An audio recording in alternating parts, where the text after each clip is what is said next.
Laura from the White River Library, and today we're going to do some preschool science explorations.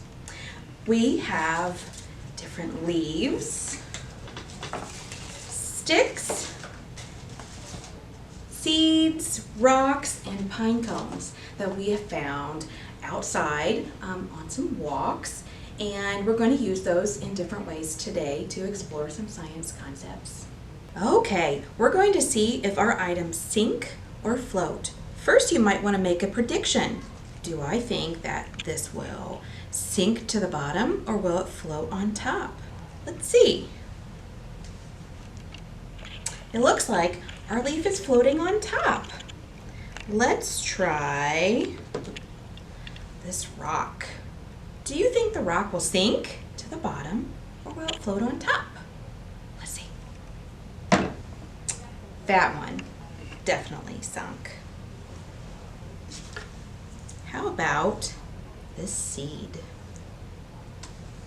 Oh, it looks like that one sank too. We also have some sticks. Do you think the sticks will float or will they sink? Let's see. Looks like that one floated on top too. As you have your items out, it's a good chance to also practice sorting. Are the sticks long or short? You can sort them by color or by size.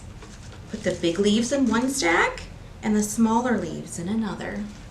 And we have a pine cone. Let's see. Do you think this will sink or float? Can you make that prediction? Let's see. Oh, it looks like that one's floating on top too. For our next science experiment, we're going to use some of our found nature objects. We put them in a dish and we froze them in some water. We're going to practice melting the ice with some salt and warm water, and you can even add food coloring. We also have some eyedroppers or pipettes because it's a good fine motor practice for little fingers. Before you start putting on your salt and your warm water, you might take a chance to make some observations. Do the leaves that are frozen look different than the ones that were not?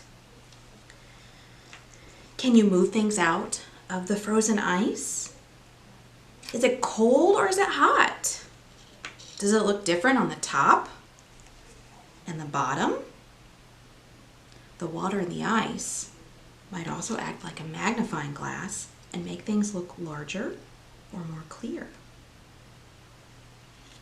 Let's try putting some warm water on. This is something that could take a while. You're going to squirt it on and see what happens. Some of your ice might start melting away, especially if you're doing this outside where it's warm out. You could also try sprinkling some salt on to your ice. And the ice will start to melt.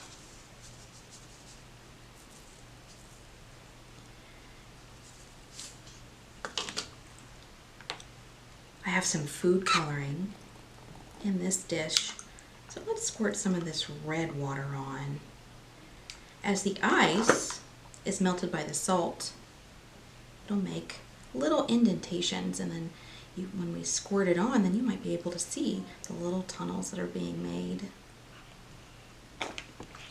You can try different colors and see how they mix and make new colors. After the salt has sat on the ice for a little bit, you can see where it has started to melt the ice. Now let's see if we put the red water on it, if we'll see anything different. It looks like in some places it just goes straight through. It has melted all the way through to the bottom. After it starts to melt, then you might even be able to take some of your nature items out. Let's see if this leaf will come out. Not quite.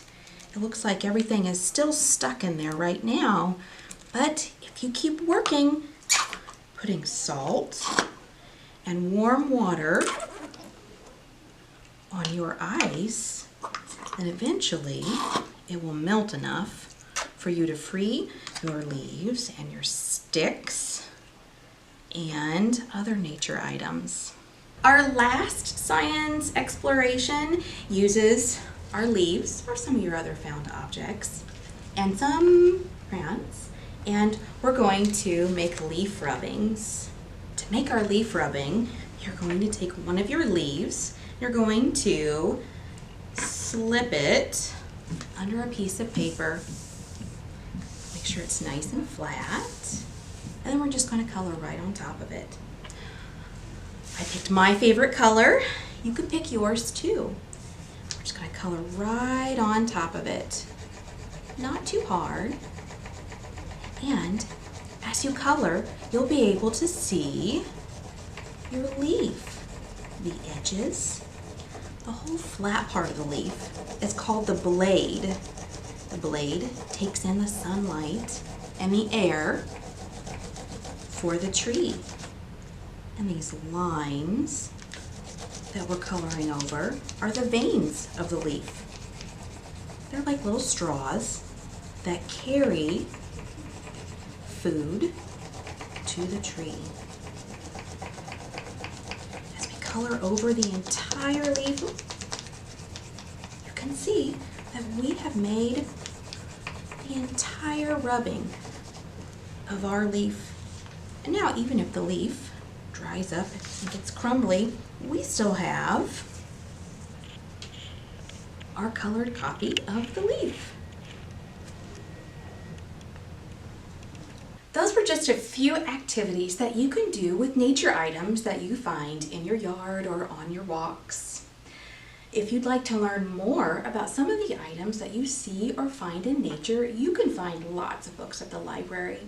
We have guidebooks and other informational texts that can teach you about what you see in the great outdoors. Come visit us at the library and we can help you find those today. Thanks for watching.